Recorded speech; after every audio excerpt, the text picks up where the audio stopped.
Want to let your mum know what's going now? Yeah. Just let her know, and then I'll start it. Yeah, great idea. Grab some water just in case you need it, you know? Oh, sure. Hey, Mom. Just letting you know. No, we had a little as well. Certainly, sweetie. And then we'll start in like a minute. Oh, good, because I was worried. I thought. No, you're fine. It said it wasn't showing. We were just setting things up. Do you want some ice water with it? Oh, this is perfect. Well, Just. This is the water. Oh, The thanks, wonderful Mom. Water. Thank you so much. Perfect. Less than 30. Okay, all right. Okay. Thanks for letting me know, but Yep.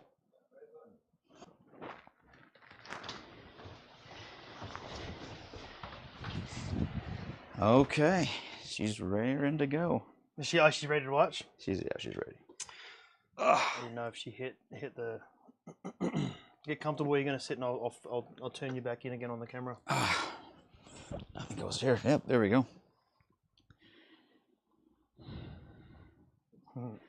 Awesome. Oh, we're live. I must have bumped it. Oh well. Here we are. How you guys doing? My name's Rob Birdsey. Welcome to Widow Trio and Freedom. I have Rufus ZaeJoDaeus today with us. I want to bring him in, and we've been talking for a little bit to plan this. People out there, majority of people, they have normal 9-to-5 jobs. I'm not one of those guys. I've always tried to do more, and I've always ended up with less. It's a grind of a road to go down an artist path. You know, I was doing acting and things like that. You yourself, Rufus, welcome to the show. Thank you for being here. Thanks for having me. You've gone down the path of, I mean, you've written plays, you've done lots of, you're really good at drawing. Well, thank you. Extremely good at drawing. You have your own comic strip, Cosmonaut, is that right? Well, I need to revisit it. I've done comics. Yep. I'm working with indie publishers right now, but yeah, I still love comics. Yeah. So yeah, and going through that, I've watched you grind to make money. You'll go to restaurants and you'll do balloon things. Done that. And, yep. Done to live events. Yeah. Drawn at public events like clubs, corporate events, and things like that. Drawing caricatures. I've busked also down in Vegas on the Strip, doing caricatures on the street, and yeah, just trying to use these talents in a way that can move the needle. But you know, it's always a moving target. Yeah. At least it's been that way for me. I don't know if you've felt similar. No, I think if you're not pushing in every avenue you possibly can, it doesn't make any sense. You know, so yeah, I would say like, and each actually teaches you how to get to where you want to be. You know, we were just kind of touching on things. I was wanting to be an actor for the longest time. You know, my original plan was race cars, be an actor, and that would be a great life to have. Clearly, life had a different point of view for what I needed to go through, and I'm so thankful for it. You know, it's brought me to this road to where I'm at right now, and I think, you know, who knows? Maybe this might go. Maybe this will create something else. Yep. Yeah. It's true. Where were you born, and how were you?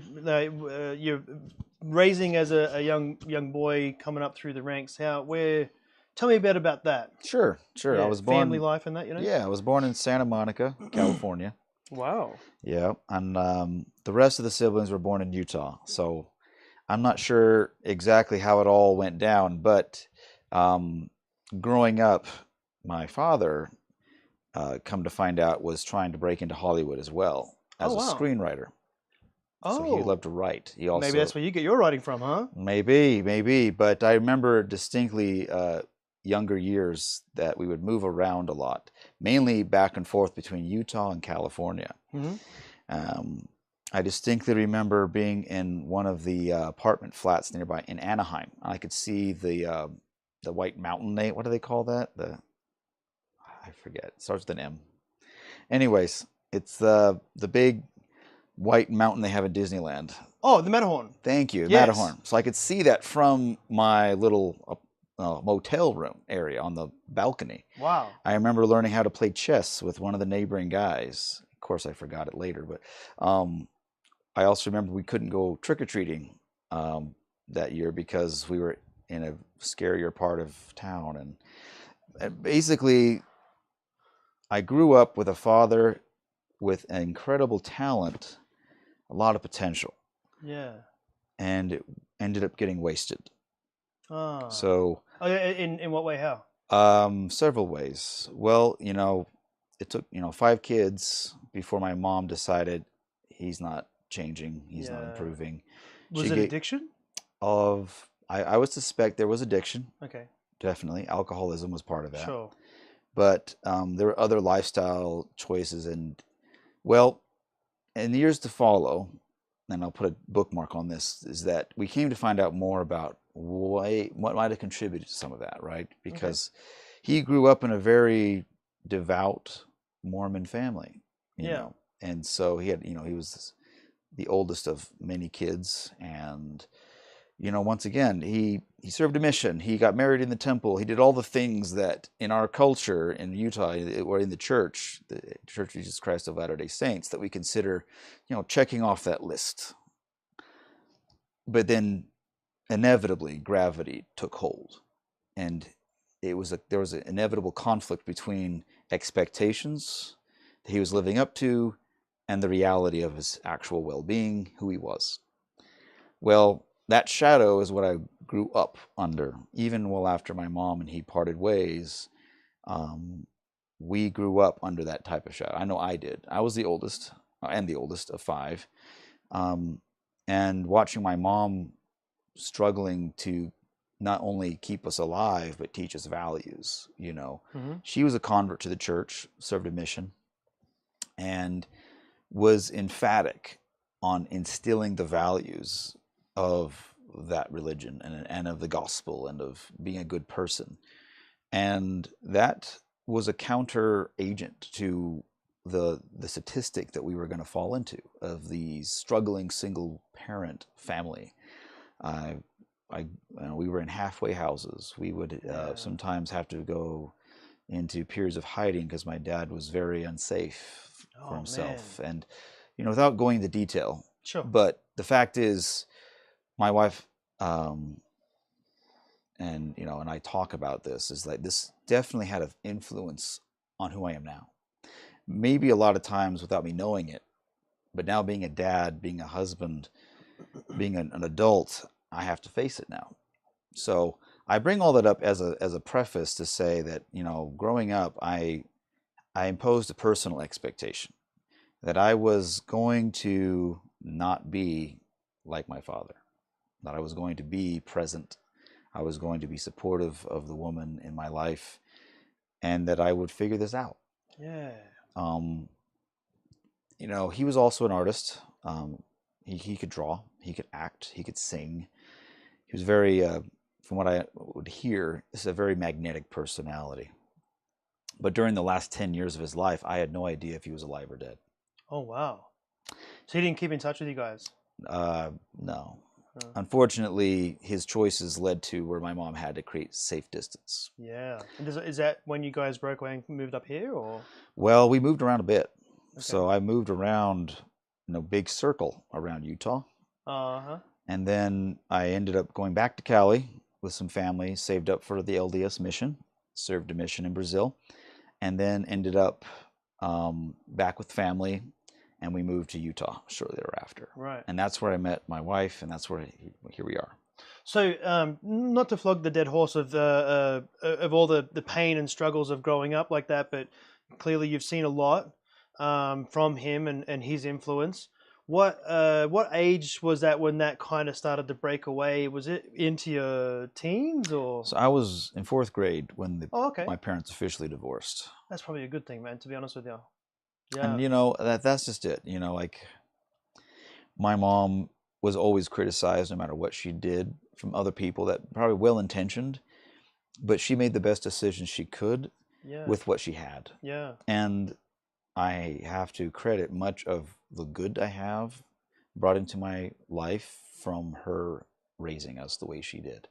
Very courageous, a lot of self-sacrifice, and a lot of love. And so I feel very grateful for what she's done and what women like her do. I'm married and I have 3 kids, and I look at my wife sometimes. Because we both came from single parent homes, and we're like, how do they do it? Yeah. How do single parents do? How are you doing it? I still have no idea, man. I'm trying to work it out. Like I'm looking forward to the time when I don't have to do it by myself.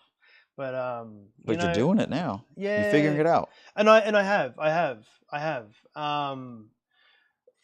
You're right though. It's like I miss. There's so many avenues that I miss about my wife, and there's so many avenues that I miss about having a partner.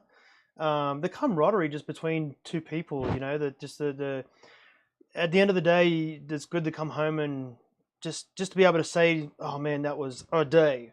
You know what I mean? And have someone say, "Tell me about it." You know, Yeah. and then you move on. You know, I miss that. I think the things that I kind of hinge on. I don't give enough to my boys is sometimes I've got to slow myself down because I'm a dad first and foremost. So dads are like, we're very staccato on do this, do that, blah, blah, blah, blah, blah, Yep. blah, blah. And sometimes I've trained myself to be aware when I'm barking orders, do that, blah, blah, blah, blah. I also have to bark out, great work. Oh man, that's fantastic. How did you get it like that? That's amazing. You know, I'm forever praising and loving on them.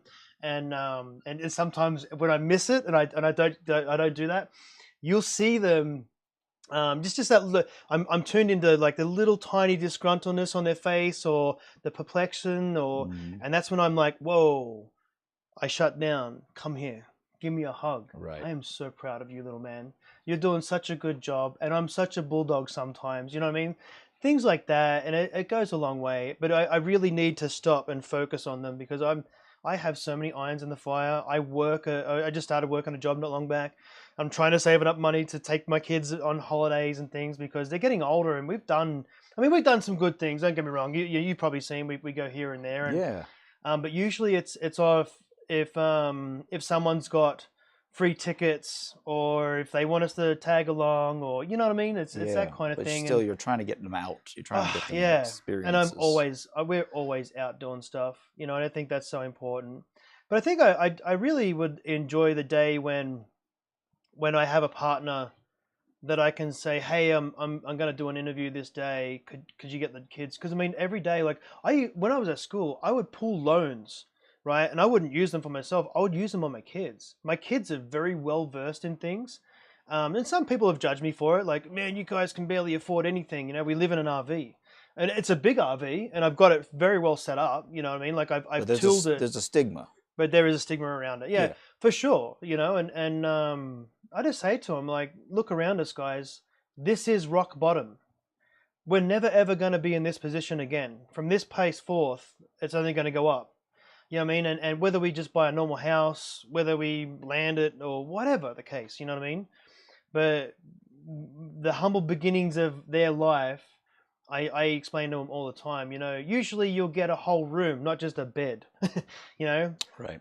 Mind you, though, their beds have got, at the end of their bed, I've made a little thing for them, and they like drawers and bits and pieces, and they got all their computer stuff and their TV screens, and it's just cozy, and it's super cozy, and I'm just looking forward to when we don't have that. Well, you know, I didn't realize that Jim Carrey had such a similar upbringing. There was a time he was living in a van. Yeah. Because his dad gave up being a musician to get a real job, still got fired, and and yet as broken as his father was, he still instilled in Jim Carrey, his son, what it took, that love to say, look, you know what, here we are, but that's not where we're going to stay, and you fight through it. You know, like, I don't think my mom ever wanted to be a statistic. You never wanted to be a stigma. Never asked for those things when she met my dad and fell in love. And we all start life in a similar way. We have hopes and dreams, expectations, and then inevitably life has a rebuttal, and we need to now work with that debate. And it is an ongoing dialogue. I've discovered, because in many respects, I mean, I don't necessarily have the exact circumstances you are going through, but I have experienced stigma. I have experienced people well-intentioned and yet not helpful. When we lost our son to stillbirth, this is right after, we don't talk about it much, but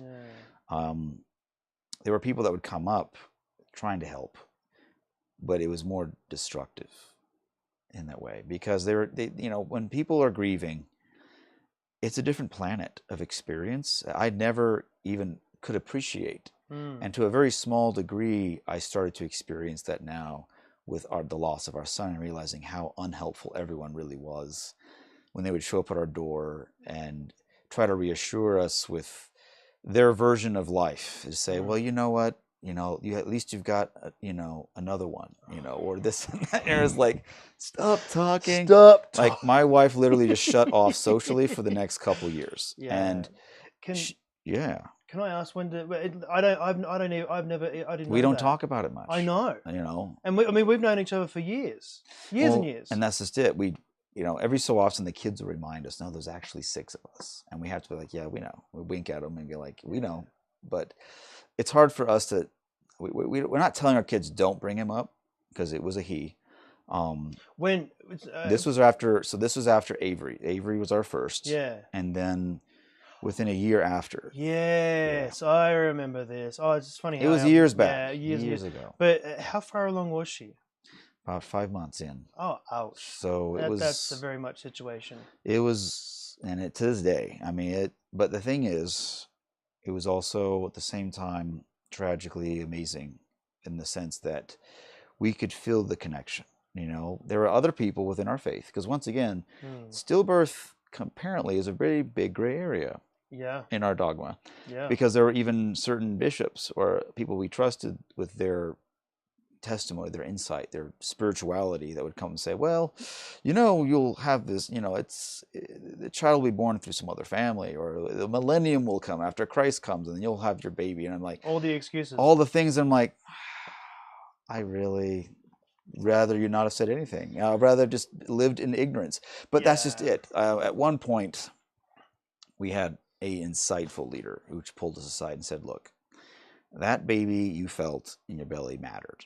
Yeah. And it wasn't a dud. It wasn't some whatever. You felt that spirit. It's yours. Otherwise, why have abortions be such a bad thing in our culture, right? In our religion, it's like, we don't abort babies. Well, I don't really care when life starts. I just reverence it in any form. And so for me, it's like, some people, I don't know how, when you lose a child that's left the womb, or an adult, or a loved one, that you can see, hey, that person existed.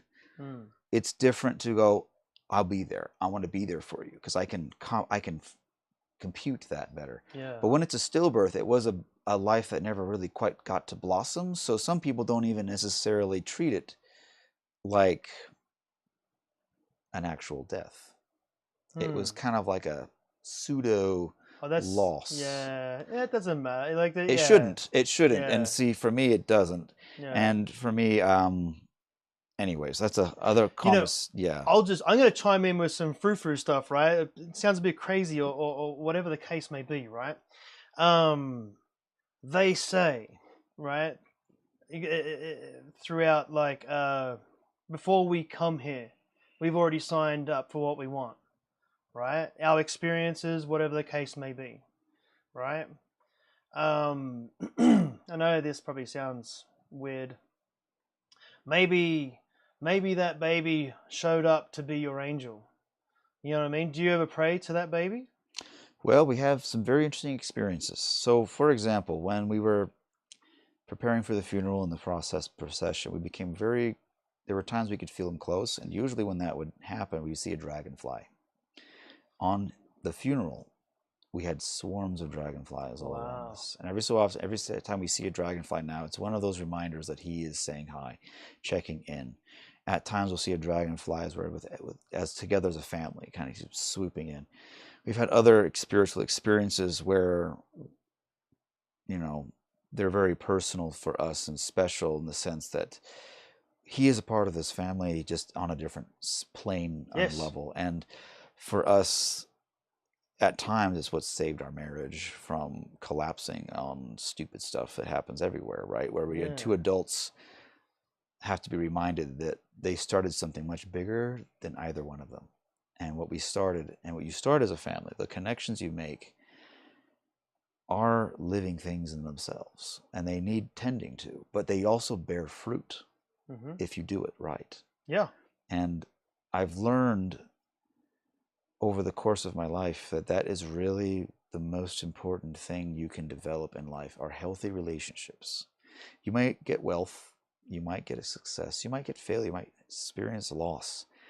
But if the few people in your circle are glad you're around, if you're feeding into them and they're feeding into you, and there's a healthy dynamic there, that's the sauce that makes it all worthwhile. Yeah. And unfortunately, people, a lot of us, forget that. My dad certainly did. I think he got lost in a spiral. And there was a phone call I got from my mother around COVID. It was around 2020. She just got word from my brother, who got word from my aunt from that side of the family. He had passed. And Wow. I didn't plan on going to the funeral. I thought, okay, c'est la vie. You know, I had forgiven my dad a long time ago. Good. I had to just come to peace with that and go, you know, you're in God's hands. It's not for me. And I didn't feel any need to seek reparation or closure. I felt good to go, but it was my wife that said, you need to go. I'm like, why?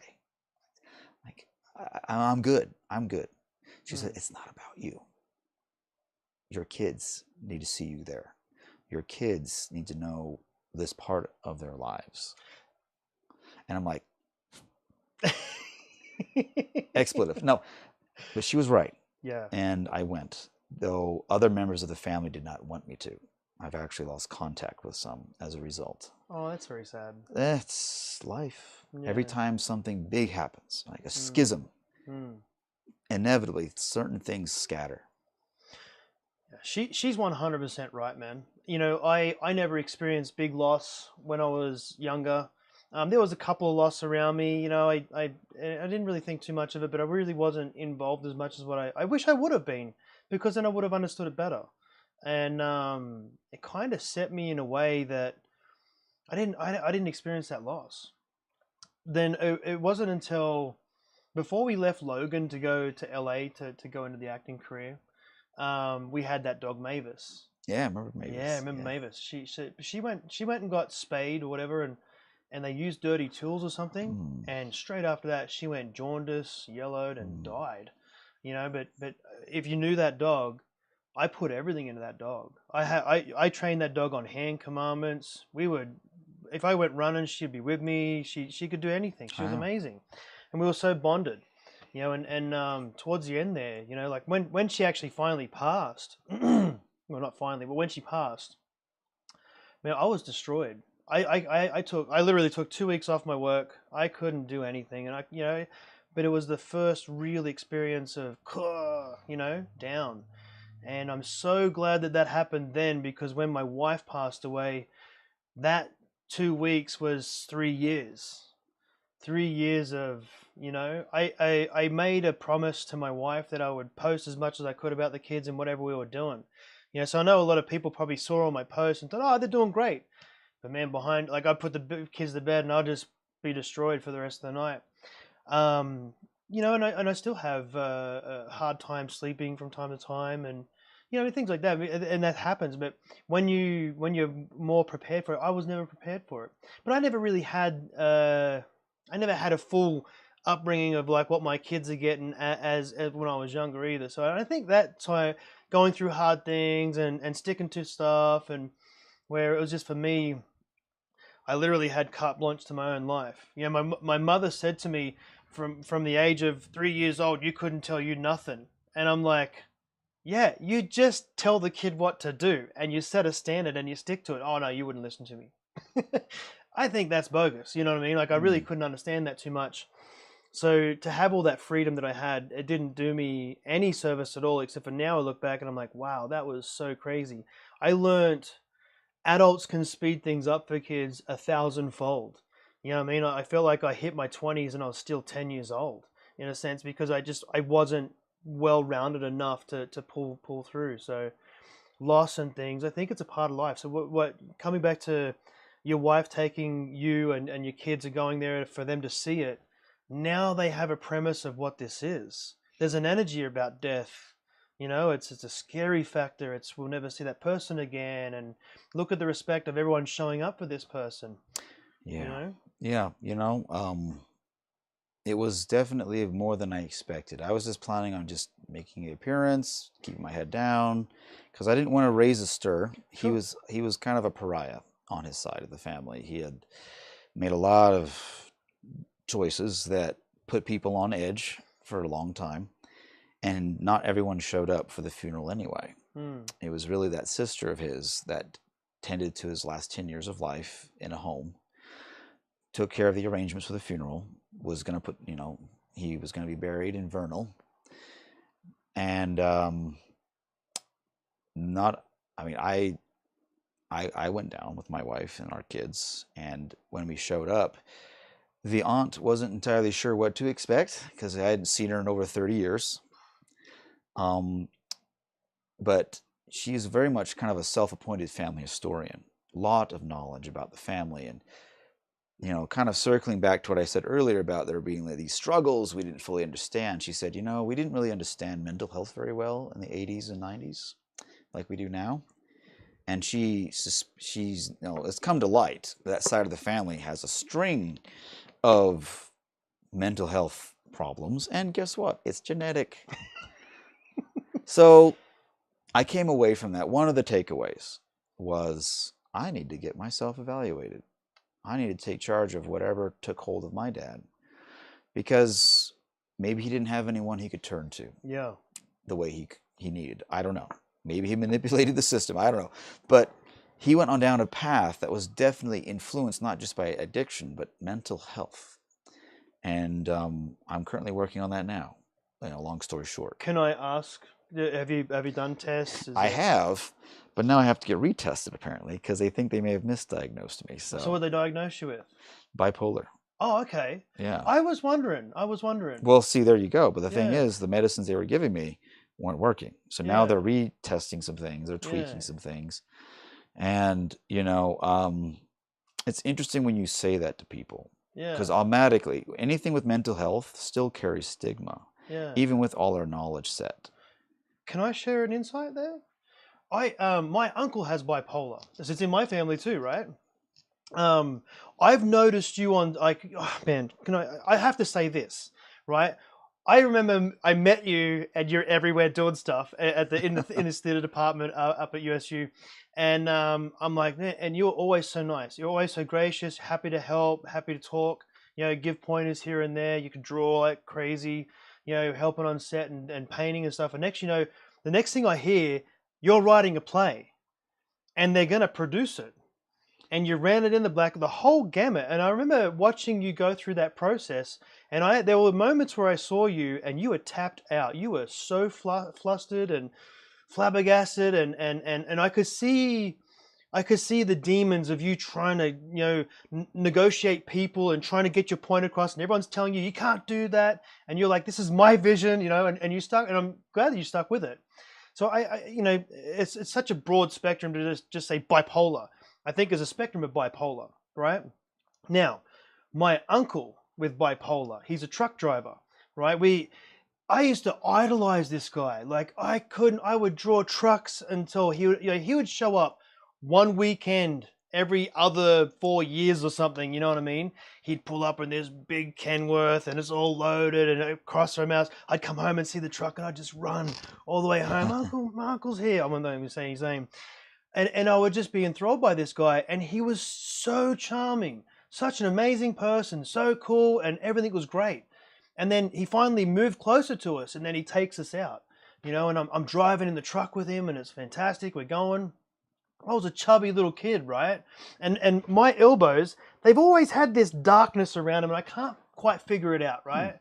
Okay. We're driving this one day, and I think I was around 8 years old, and we're miles away from home, miles and miles and miles, up the mountains, up at Katoomba, coming down from Katoomba. And he turned to me and he says, "Look at you, you little fat bastard." And I was a little fat bastard. I was chubby. And I had this tank top on. I remember the day like yesterday. And we're driving in the truck and we're bouncing and everything's wobbling or whatever. And he just narrows in on that. And then he's in, and look at your elbows. Do you have a shower? And I'm like, what's going on, man? Like, I'm starting to get a bit scared, you know? And he would jab, and he wouldn't stop. I'm in my seat, and obviously in Australia, we drove on that side. I remember I'm on the edge of my seat, and I'm like looking out the window, and I'm trying not to listen to him, and I'm trying to make myself small. And it was just a ride from hell, and he wouldn't stop. You know, and I didn't know what to say or what to do. And I remember at that age, man, I'm trying to figure out, what do I do? Can I walk home? Where am I? I have no idea. But I knew I was in a dangerous position. Yeah. I don't see that in you, man. But I have seen that trigger in you, but I've seen you curb yourself. I've seen you, you know, like I see you go through it. I don't know if it's, I mean, I go through stuff like that too. Right. But I am ADHD too, you know what I mean? And I think that kind of, they almost roll with each other a little bit, you know? Yeah. I'm still trying to figure that out, you know, because it's a work in progress in that way, because the more I've learned about it, the more it's important to understand it, because it's, once again, not about me anymore. I have to think about, well, heaven forbid, one of my boys comes to me and says, Dad, like, there's something wrong with me, and I can pull them aside and say, well, hopefully by then they've seen my track record to say, hopefully you've learned something of what to be or not to be. Yeah. Like maybe you can streamline your process a little bit more, right? So that you don't have to suffer or let other people you love suffer. Because, you know, being married to someone with mental health is no joke. Oh man. And it's the worst thing about it. Like, I will have episodes, you know, like I just go down a rabbit hole. I'm super busy, and you're just like, rah, and you know, you're not thinking straight, and you trip yourself up. I now I have in mind where it's like, I'll go down that road for a split second and I'll catch myself, and I'm like, I gotta breathe, I gotta walk, and I'll say to my kids, hold on a second, guys, I just gotta blow this steam off, and then we'll talk about it. But I want you guys to understand why that upset me so much. When I walk outside, man, I'm just like, I can feel the steam is just pressurizing. I just got to wait until it calms down and remind myself these are little beautiful boys. You know what I mean? And then I go back in there, and it's like, hey, what I said to you was wrong. And I hope that no one ever treats you like that, and no one ever should treat you like that. And when I treat you, when I come to that, you can even call me out. Say, Dad, do you need to go for a walk? You know what I mean? And Jack said that to me a couple of times. And he's a very smart little kid. I can't tell you how much that breaks my heart. But that's just it. He has the platform to say that, though. Yes. Whereas you didn't in that truck. No. You couldn't have you were just totally sidelined. No. Things like that turned into, I remember once he was chasing me with a cow prod. I thought it was the funniest thing in the world. You know what a cow prodder is? Oh, yeah. Yeah. Until I realized I had to get out of the yard, out of my backyard, and I'm halfway up the fence, and the guy zaps me on my ass. Man, I flipped over the fence, holding my butt, crying. You know what I mean? These little moments that this uncle did with me, and I'm like looking at him like, you're a piece of work. You know what I mean? Like at that stage there, that's when I started to pull away from him, you know? That's what I've understood about pain. Because I think we don't like pain. No. But pain is almost an essential part of growth. Absolutely. You actually work out. I don't. But you have to break down your muscles. It's not pleasant. Yeah. But there gets to a certain level, though, where you've come to a relationship with the pain.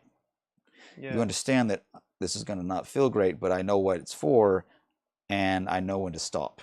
And I know when not to hurt myself, but I know how to push myself. So as I look at us as guys that are learning how to translate our pain into something positive. Yeah. Because the pain is a tool. Yeah. But it's like a hammer. You can kill someone with a hammer, or you could build something with a hammer. Yeah. But the hammer is still hard. If you dunk your head by accident or bang your finger, you will be reminded it's a hammer, right? That pain is something you handle with care. Yeah. With the proper respect and perspective of, okay, this happened. Wasn't right. Didn't feel good. Will I let it define me? Yes, in the right way. Yeah. I'm going to, I've been thinking about this lately. It's we all have our low moments, and we all fall short in those moments where we don't act our best selves. And it's easy in this world to become even more cynical. So easy. So easy, and to the point now where it's so passé now for me. It becomes repugnant. Like, I never got along with like Sigmund Freud's ideas of things. I could understand where it came from. Sure. The older I get, yeah, I'd be pissed off at humanity too. I'm frustrated. Yeah, let it burn. But there's more. Yeah. You can't just let it burn. Yeah. Nature has a way of purging things too, but still letting things grow. Yeah. And sometimes you do have to let things burn, but more often than not, it's the act of positive thinking that is your act of defiance. Because gravity will make you pessimistic. Gravity, if you just let it, will make you emotionally saggy and perhaps even toxic, which is what happened to people like we've met in our lives, that this is where their pain has turned them into. But there are those who also go through pain. Mahatma Gandhi, Malcolm X, people that should pick up a gun and start shooting people by all rights, right? They have every right to be angry with the world, but they're taking something else up. They're taking up a message. And like a gun, it can't be ignored. And that's the problem with our society. Our society loves to talk about positivity, but none of the price tag. You can have a lovely, positive life if you drink this, if you snort that, if you sleep with that person and then her friend. No, it's all a sham, because really we're just avoiding the pain. Yeah. And it's a way to dull. And then eventually people just become numb, where they are literally lemmings. And that's where capitalist pigs are taking advantage of our society now, because everyone's too numb with their pain, but they don't know how to deal with it. So they just go where the less painful option, which is still inevitably more destructive. We eat processed foods, a lot of self-help, classes, binging on YouTube or Netflix. I'm guilty of a lot of those things myself, but I know better. And my best self inside is the one that fights against the rest of me to say no. No. You've got a lot to live for. And you've got something to fight for. So suck it up. Take that pain and beat the rest of you beat yourself into sense. And you go, no, you can turn this into something magical. You can actually be intentionally using that pain to propel your purpose, to say, because my life sucked, because I didn't have a dad that did what he's supposed to, because I had things in my life that I'll never be able to make right. It's in the past, but it's still now part of me. Well, because all that pain is there, and I'm acknowledging it, I'm going to be even nicer to that jerk. I'm going to choose grace instead of coup de grace. I'm going to choose mercy more than justice. And I have found, more often than not, the universe starts to talk back and going, oh, I see we're having a conversation now. But are you sure? And, it's like you're learning the lessons. You're playing the game. But then the universe tests that knowledge with experiences with that person that drives you nuts, or that experience that you planned so well, but then it goes to hell. And you're like, okay, I'm on fire, but it's okay. You're learning. Yeah. I don't know. I mean, that's been my experience. Maybe you can relate. It's like the regurgitating lesson that keeps coming around and around, and you keep doing the same thing, but you don't realize you're doing the same thing because it's packaged in a different package. And it's like, when is this guy going to get this? When? I'm a slow learner too, so it doesn't help. Man, I do everything the hard way. Yeah, it's just, I can't even. Annie said to me once, throughout our time of me and her being together, she said to me, she goes, I have never met a person that can be knocked down that many times and you get back up, you put the smile on your face, and you try again. Or it's another way, or I'll try, or another way. And she's right, man. Like in Hollywood, when you're trying to become an actor or trying to do things down there, you don't get no. You get, wow, that was amazing. We'll call you. You never get the phone call. It's like, oh, great. I wanted to touch on, my real father actually he was a prized possession of my mum's life, I'm sure. She hates the guy, right? I know nothing about him because of her disdain for the guy. Fair enough, whatever the case is, I understand. But the one thing I'm kind of sad about is I have this tremendous drive inside of me, right? And the only things that I know about my real father, my sperm donor or whatever you want to call him, was he had a trucking company. He flew planes.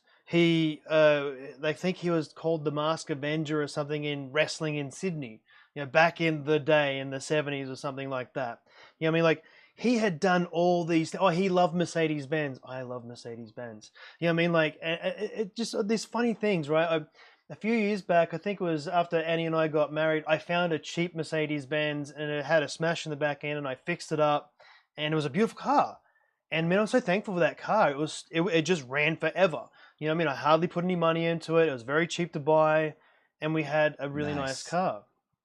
And I called my mum up, and I was like, "Mum, I just bought my first Mercedes-Benz." And she said, "That'll be effing right." I'm like, "What?" She's, "Yeah, Dad liked Mercedes-Benz, didn't he?" She was so mad. And what she would say about him is he cheated on her and he would lie and, just, he was a not great guy, and he just wouldn't stand up to that. And I remember thinking to myself, I'm never going to be like that guy. I don't want to be a part of any of that, and I don't think my track record growing into my life wasn't great. And some things I've done, I'm not very proud of at all. You know what I mean? I'm proud now that I don't do these things. You know what I mean? Because to snuff out his legacy, I've looked at him and I looked at all the things that I didn't want to be. But then as I got older, I looked at him and I saw all the things that I loved about him. And I know nothing about the guy. Like, I honestly wish, just for the sake of my knowledge, and I wish that she had the brain power at the time to think, this guy's special, even though he's done me wrong. Now I'm carrying this baby that's got his genes. Maybe this baby might want to know more about what he does. And I wish that I knew more about that. I got the lucky call of, I can't remember if I was like 7 or 8, and it was Christmas Day, and my mum and my dad, who I thought was my real dad.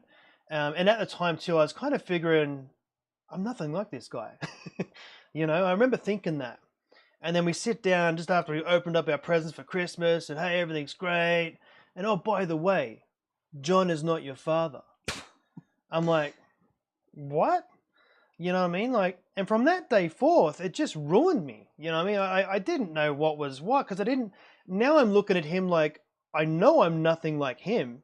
He would say weird things and do weird stuff, and he had mad gambling problems and alcohol and all sorts of stupid things. You know what I mean? Like, I looked at that and it just ate me up. You know what I mean? It's not much of an upgrade. No, no, not at all. But coming out the other side, I'm now looking back at my life, and I have been kicked, knocked, punched, on the ground, trampled. I mean, I've been through it all, mate, and I still get up. How do I do it? I've seen people that get a quarter of what I've been through, and they're sitting in the bottom of the bottle. You know what I mean? Or they're smoking their mind out, or they're done, and they don't want to do life. And I have this hunger to grow these kids and to be the representative that they need to see. Like my kids. Yeah. I remember we were going down this river once, just after my wife passed away. I was completely broken. We're doing tubing with a couple of my buddies up in Idaho. We're tubing down the river, and then we pulled off to the side. We're having a break. Everyone's having a beer or whatever. And one of my buddies calls me out, and there's this massive big rock, and everyone's jumping off it and whatever. And one of my buddies, because my kids are watching all that, he's like, "Hey, if you want a beer, you got to go jump off that. So I suppose you're not going to have a beer, are you?" I'm like, I'm going to have that beer, man. I climb up. I'm a little scared of heights, man. I'll admit to that. I mean, I'm not It's the okay. best for it. You said you're a smart man. That's all. Yeah. So I climb up, and my kids are like, Dad's on top of this rock, and I'm looking across. You watching? And they were like, yeah. And just before I jumped off, I spun around and done a backflip Oh, into the water. No wow. worries, you know what I mean? Wow. And my kids were, and that was the standard set. We're gonna do it. We're gonna do it right. I was petrified. I had no idea. I've never done backflips before. And that, in essence, is parenting. There you go, right there. There you go. But you know, it's to set that standard. I wish I knew more about my dad. So I'm looking at like what you've come through. Yeah, you might have the woes there, but look at all the positives, man. I have never seen someone do such great artwork. I mean, and Cosmonaut is phenomenal. Oh, thank you. Like, it's a great comic. The everything you've drawn is phenomenal. The story's great. You've done the tour with it. I mean, there was a while. I mean, I know it's a little bit ago when you were in the thick of all that. Yeah.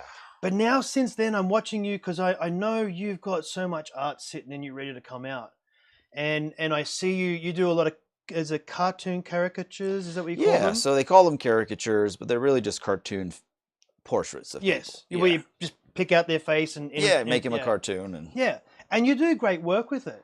You know, it's a thing. It's not the thing, but the thing is, once again, the rebuttals of life. Right? You come in there thinking, "Oh, I'm going to be this," and life starts to have a conversation with you. Oh, really? Yeah. How much do you want it? Yeah, exactly. Like, I have my wife to credit for a lot of that growth because I never considered even going to USU for theater design, and that's where we met. Yeah. Right?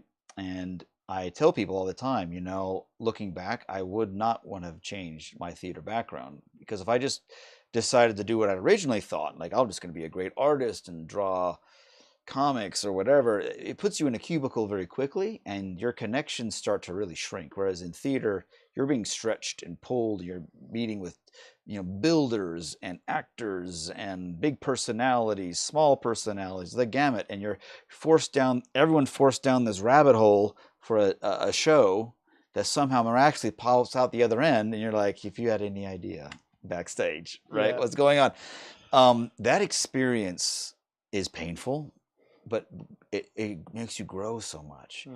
Doing caricatures is something I picked up in college because right around the time of high school, we lived in a ward in the LDS faith. There's just geographic areas.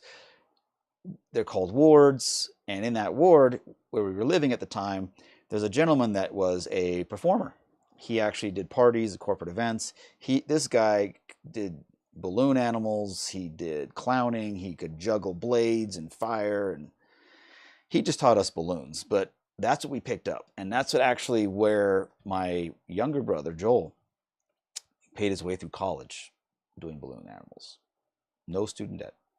Is this just in like the restaurants and stuff that you guys were doing? Restaurants, parties, and at one point he was about ready to walk away from it and to say, okay, I'm done. Like, I got my degree in accounting. I'm ready to get a real job. And I said, no, man, like, you have this client base. You've built something. What if you just make an exit strategy, make a brand? Long story short, Party Pipeline is what his company is. He's been running that for 15 years, and it's growing. It's grown into something now where he can't just walk away from it now. It's his primary source of income, But it was during college he reached out to me. This is before all of that. We were still doing balloons off. We were the balloon bros. He's doing off the wall stuff. He came to me saying, "Hey, dude, the client wants balloon animals and caricatures. You draw. Could you do the caricatures and I do the balloons at this event?" And I'm like, "We'll find out." He doesn't even remember that event. He's like, "Really? That's how it went down?" Like, "Yes, man, you're to blame." But I picked that up and I discovered how beautiful of an experience it is, because you're talking to a stranger. You're doing a snapshot, creating a memory. And I love it. I love what it brings. The same way I love how theater creates instant connections on stage and also backstage, the relationships you build, right? So there's the live element aspect that's been part of the rebuttal of life, saying, yes, I know you want to make movies, you make comics, and that's great. But right now, you're married to an actress. You have amazing connections with all these people, and you're having experiences in the live sphere. And I'm like, yeah, but that doesn't have money, Like, Well, au contraire. Now here we are, 2025. AI is literally eradicating jobs from the white collars all the way down to artists, where digital work is becoming so fluidly down the drain. And yet we also had COVID. People had to binge and they couldn't connect. And now there's this realization in our society more than ever. We need to get together. We need to connect. Well, who are you going to connect with? I don't know. People in a place where they do fun things. Who's going to supply that fun thing? Who's going to design it? Well, long story short, that's where I feel a future is for our artists, as artists in general. Interactions, not necessarily live or digital in and of itself, but interacting more. So much of what we do as artists, I've noticed, is introverted. You know, you're the exception to the norm in terms of like you're out there, you're talking to people, you're engaging, you're grinding. Most artists don't even know where to start, so they don't even try. You know, on that, I know how hard art is in whatever forms you do. Yeah. And that's part the reason why I want to do this, is because I want to reach out to the key people and help them go. You know, I would love to, like, even this, I hope this does something for you. You know what I mean? Everything happens for a reason, and there are seeds planted all the time. We try to plant as many good seeds as we can versus the weeds, but seeds nonetheless. Yeah. You know, you cannot interact in this world without leaving some kind of mark, even if it seems small. So, you know, us staying in contact with each other and going, you know, I mean, we knew each other before we were married, or like I was barely married when I met you, I think, you know. Yeah. Your wife is one of my wife's best friends. Oh yeah. Yeah, you know, they were like, so close. very close, Yeah. you know. And that's, We've hung out at Disneyland and everything. We've had great times. I know, right? Like we've had, and that's just, to me, that's not for nothing. You know, Yeah. that's not like, for me, you can build on things. Yeah. It's how you do it. And for me, yes, I looking back, I can see plenty of areas where I might do things differently with my current knowledge. But at the same time, you know, a lot of us don't go for it because it's painful. Yeah. And we start realizing, and I've started to understand that pain is part of the ticket. Once you embrace the pain properly, right?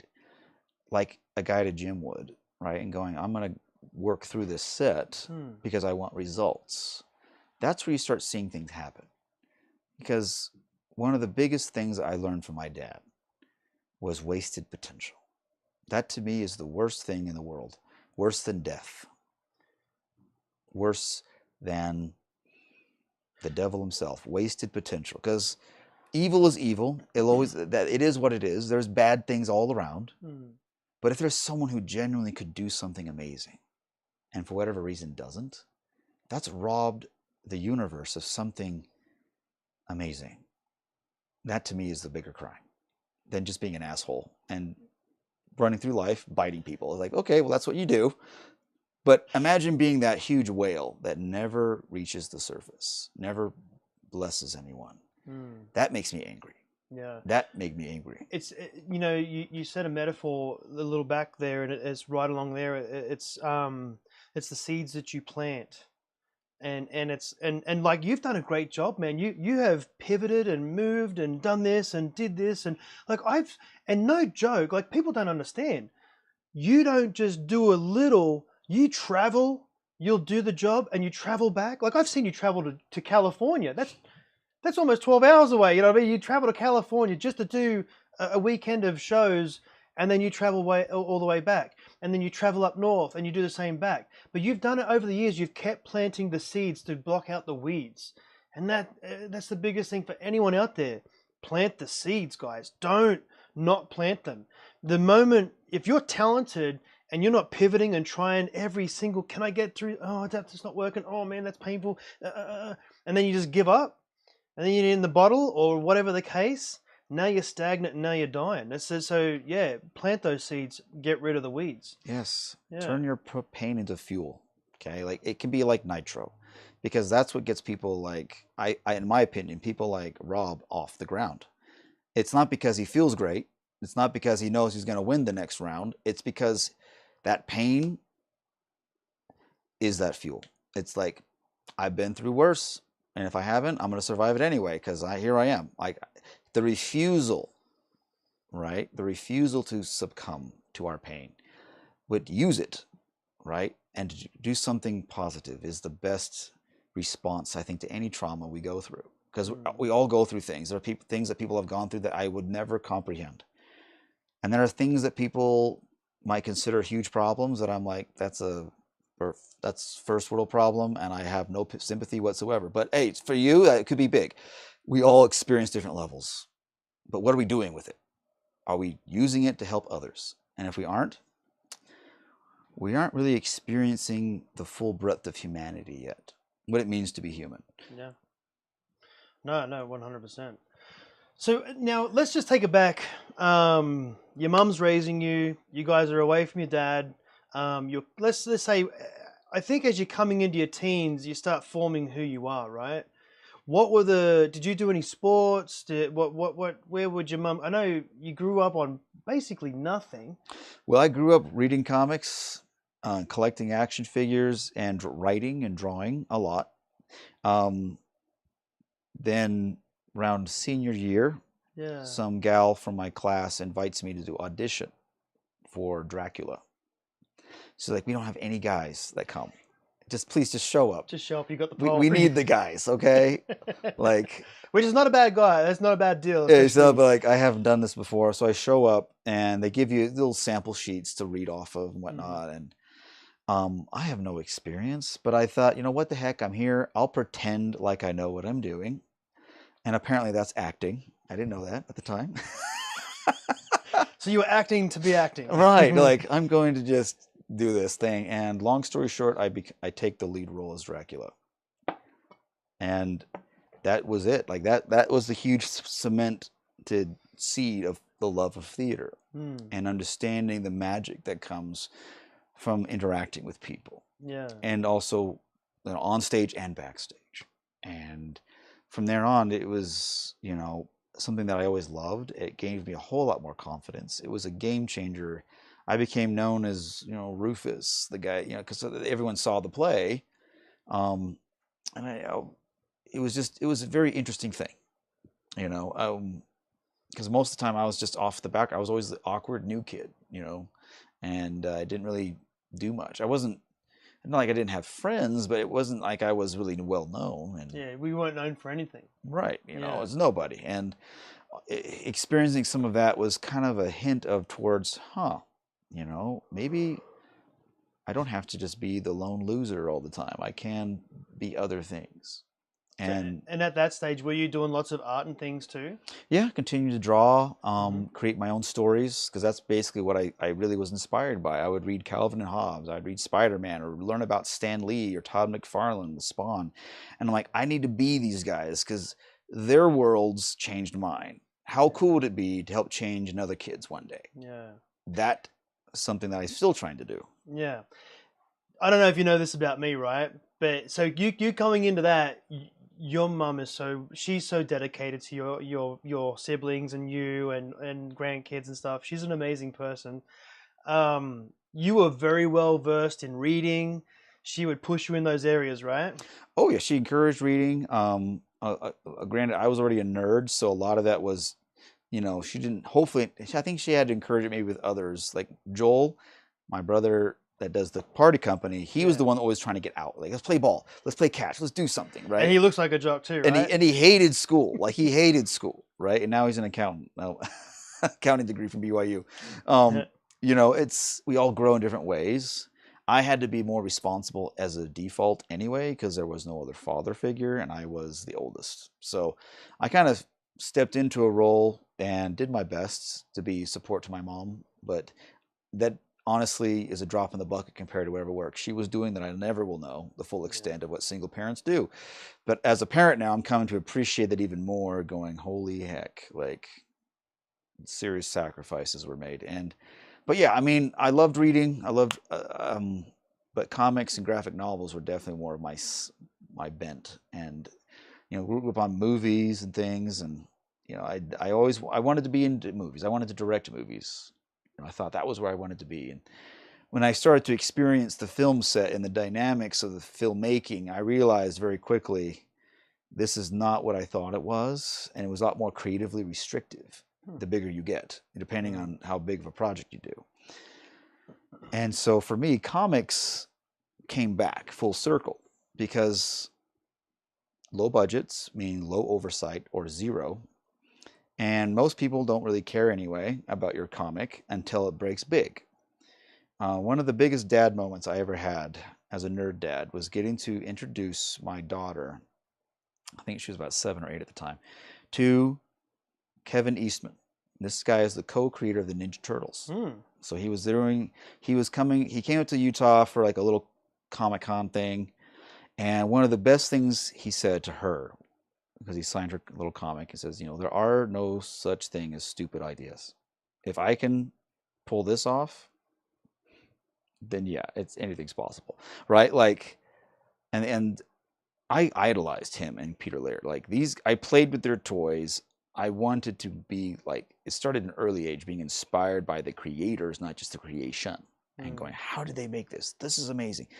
And getting to meet one of my childhood heroes in that way, him to talk to my daughter and inspire her. And she still draws, and she has stories, and she's becoming more of a writer of her own. And it's developed organically. Like I really make a point to not oversee their talent emerging as much. Like I'll be there as a resource. Like if you have questions, like, Dad, I'm not figuring this part. I'm a little, how do you do this or that? But more often than not, they watch me and then they learn on their own and make their own discoveries. And then I get to go and say, that's awesome. That's cool. How did you do this? That's interesting. And kind of nudge them along their journey without being like, here's how you be a real artist. Like your old man here. That's, I'll just, puff my imaginary stogie and just give you pearls of wisdom. No, like they are amazing kids. Yeah. Like your kids, like they come into their own, and our job is to help guide that without screwing them up as much, right? Along the way. Right. You're doing an amazing job. Your kids know martial arts. I've always wanted to learn martial arts. My kids need to learn more stuff. Like, I suggest anyone, I think everybody should do jiu-jitsu once in their life, at least to understand how to shut down a situation fast. Even my kids, like they're 4 years into it, and there was a bully at school. I said to my boy, I said, the moment he picks on you, man, even just tease it out of him. Get him to try and hit you. If he hits you once, grab that arm, wrap him up. You know what I mean? And just hold him. Don't break nothing. Just hold him. Let him know that you got his number. But the thing is they won't do it. They won't do it. They're such sweethearts. They're like, no, Dad, I don't want to get in trouble. It's like, you won't get in trouble from me. Oh no, I've actually did this because my kids were getting bullied, and it was getting to the point where my wife Autumn was like, you need to talk to the boys. So I'm like, done. So I pulled them to the room. Now we didn't shut the door or anything, but it was like the dad to son moment. Like, I need you guys to hit me. Like, what? Hit me harder. Hit me harder again. Like, and they needed to experience not just being hit, but also what it felt like to hit. Because you can know when you're hitting someone. I said, and I gave them kind of a talk to of like when we hit, why we hit, who we never hit, and why, right? Like we if it's a girl being disruptive, then be safe. But if you have to restrain or fine or just get away, like more often than not, you can just get away. If it's a guy, then just make it clear, but don't be afraid. Like stand up for yourself the right way, right? Because if you don't, then that's a bully. And there's a fine line. And as men, we have to understand that we carry a lot of innate instincts and strength as a protector. Those are good for when they're used properly, but oftentimes they're abused or misused. And we need to understand sometimes how to navigate that jungle as good men. Yes. And there's times where, like you, I pulled them aside and say, there's a reason why Dad walked out. He wasn't leaving the family, but he had to step out because as a man, if I don't get this under control, consequences are more severe, right? Yeah. Like there's lines that you never want to cross as a man.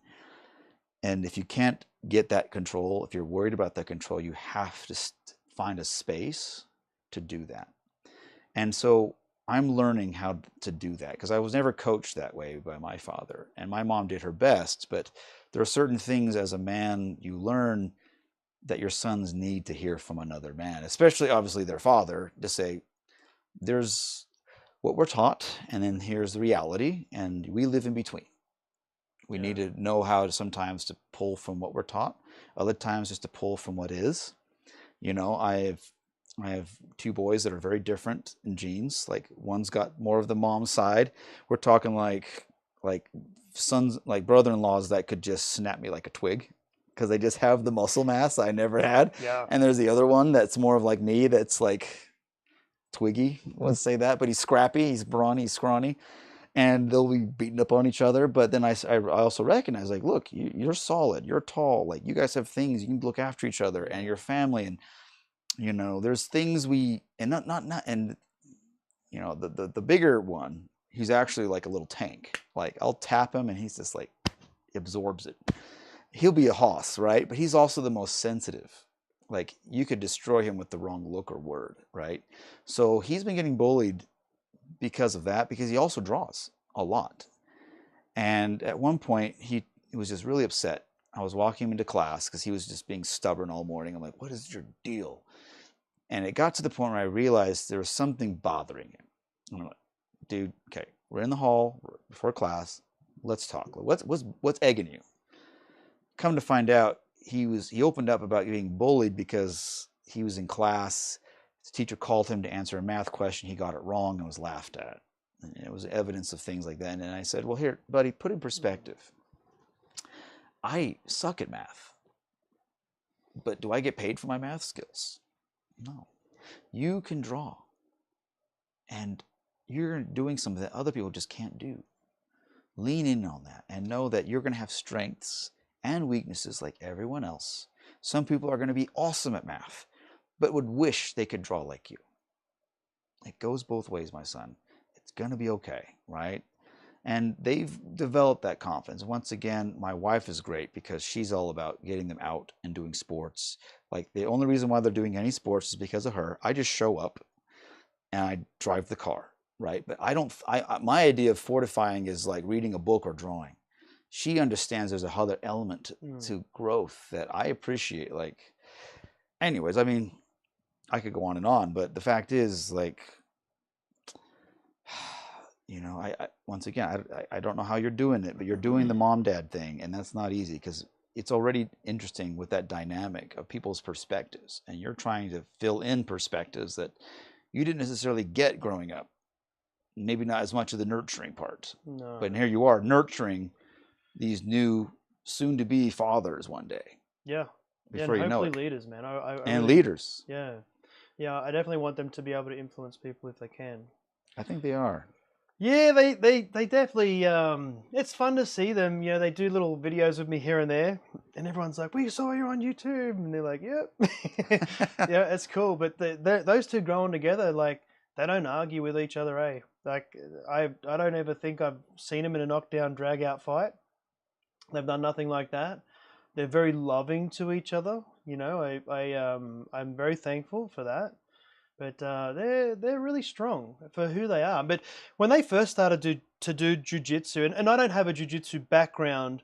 My background was, I came from like boxing and things. Me and all my buddies, we love boxing and stuff like that. And we used to get into so many fights when we were, I guess, you know, it was either having fun at a club, you know, if we weren't hitting on women and having a good time, we were fighting each other.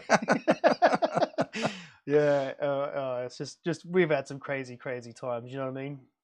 But to see where they're at and growing, they're strong with who they are. So, what makes you? I've seen you pivot, right?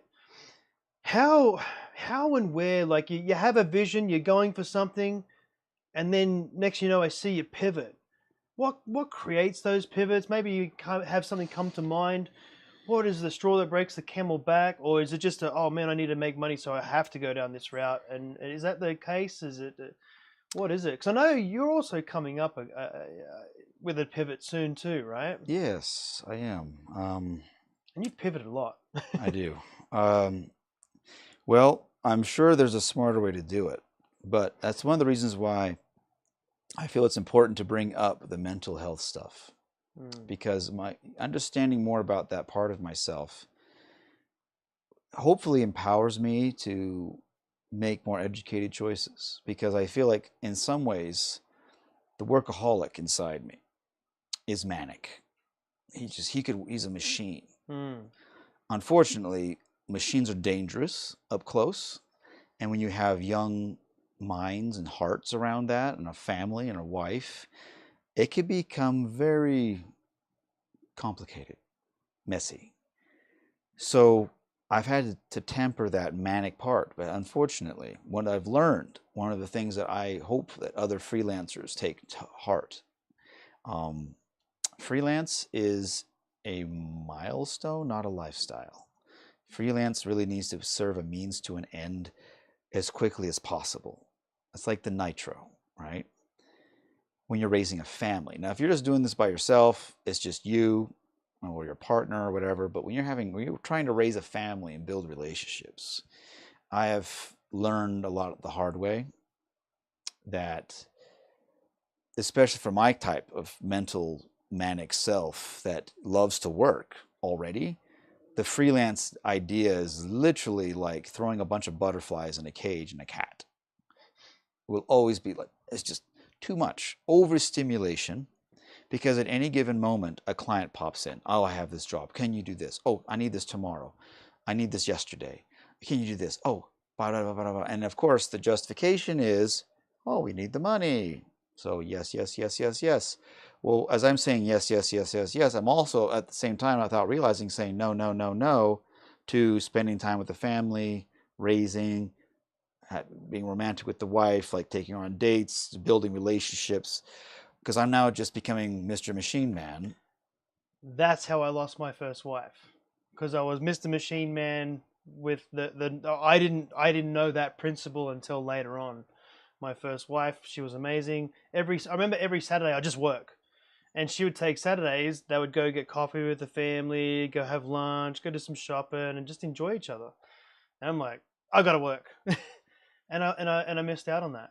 So yeah, no, I think that's amazing that you picked up on that and work with it. Yeah. Pain helps. I think that's why the universe claps stubborn people on the head sometimes, that frying pan of pain, to go reset, wake up Yeah. before it's too late. Yeah. Yeah. So I used that as a justification for a long time.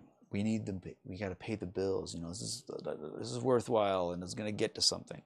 What I learn is, when you just do gigs, you're really just enriching the person who ran the gig.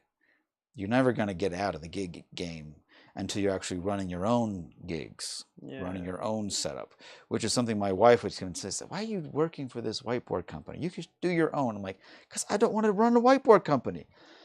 But what she's trying to say is, you're going about this a different way that's not helping our family grow, not helping you grow. You're just doing a hamster wheel routine while time ticks and your family grows old without you. Not sustainable. The freelance thing is great when you're young, unmarried, and all that. But even then, I have buddies of mine that would easily say, look, it's just not fulfilling. It fulfills things to a point.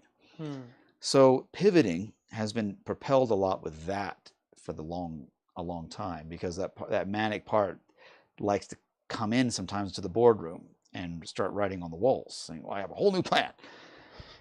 The other parts of me are learning to go, we need strategy. Yeah. Because there's the overarching vision. I want to be an entrepreneur. It tells my own stories on my own way, inspiring other people. How to get there has been the struggle. Well, let's strategize. Okay, that's not working. We tried this. Okay, that kind of worked. Let's pull what does. Keep going. And that's what it's been. Essentially, where I am now, I've been self-employed for a long time, and I've learned a lot.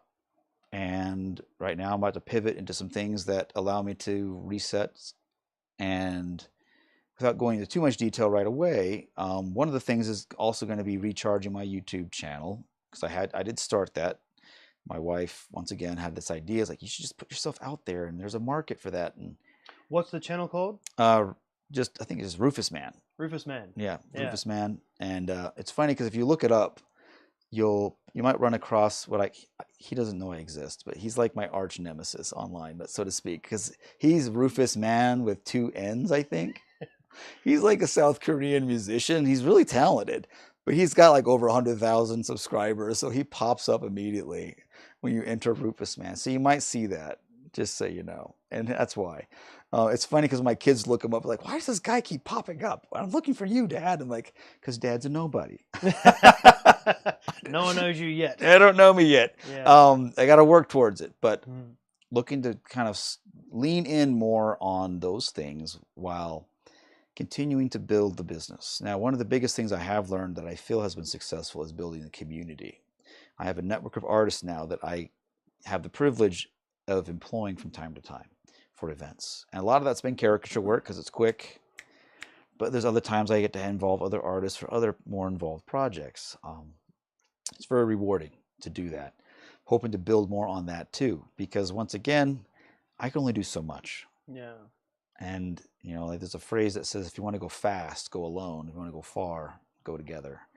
So true. So we've built some things that we want to keep going, but we're going to continue tweaking it so that the businesses and the engines that are running can run smoother and enable us to not just keep pivoting, but hopefully scale up, you know, switch the gear altogether and, you know, be in a different place. You know, Yeah. my wife and family, they've worked really hard to support me. I'm very lucky, and I owe it to them. I want to make this worth their while to say, yeah, Dad finally figured it out, but he figured it out. Yeah. I mean, you guys haven't had the easiest path either. I mean, you guys are very grounded with each other. We're working on it, you know, like if that's just it. Marriages work, Yeah. relationships take work, and, you know, like some of the things that I feel is time for me to switch gears on is for her to also be involved more in her career and her goals. We elected as parents for her to be home and to tend to the kids the majority of the time. It doesn't mean she hasn't been working at all from odd jobs here and there, but for the vast majority of it, the work and the job has been her rearing the kids as a mom that you know, and she's done an amazing job. And she is doing an amazing job. But now they're older, and as the kids get older, she's going to be able to do other things that she hasn't been able to before. And that's what I'm also hoping to pave the way for as a partner, to say, look, you've been in the trenches with me. It's time for you to be more in the spotlight while I, you know, run other things. And between that, we try to help rear the kids. And I think that she's definitely the better parent out of the two of us. More intuitive, just speaks kid. I'm more of the older kid realm. Like I do better with teenagers and young adults for some reason. She doesn't. Yeah. She speaks little kid, and they speak Greek to me. Like it's been an interesting dynamic, but now it's shifting because my daughter's getting older and they're. Oh, wow. Yeah, it's just because they're both strong-willed women. Yeah. Who knew? Like apparently the roost is not big enough now. Yeah. Can I just want to take it back to the business side of working for yourself, right?